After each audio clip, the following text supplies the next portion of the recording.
eno gye bayita Genesis Technologies abakutuusaako VPN eri kuyogeza Abannayuganda olw'okubasangulako amaziga ga data kubanga eno VPN bw'oba nayo teweetaaga kuddamu ate kugula data oziyizibwa ogenda ku mikutu nga WhatsApp, YouTube, TikTok n'emirala so bano bakuzze bakutunaazeeko ennaku yonna eya VPNs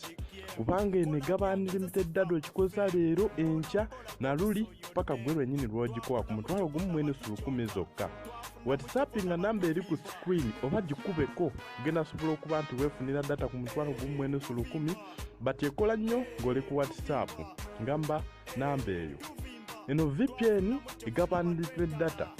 mutwebaza nnyo mwenna abagiwagidde kubanga lunaku tufuna abantu abasukka mu 7 abagyetaaga naddala ababeera wano ku mukutu gwaffe. Tubagobako ennaku ya data naawe osevinge 100% mu subscribing namba kwe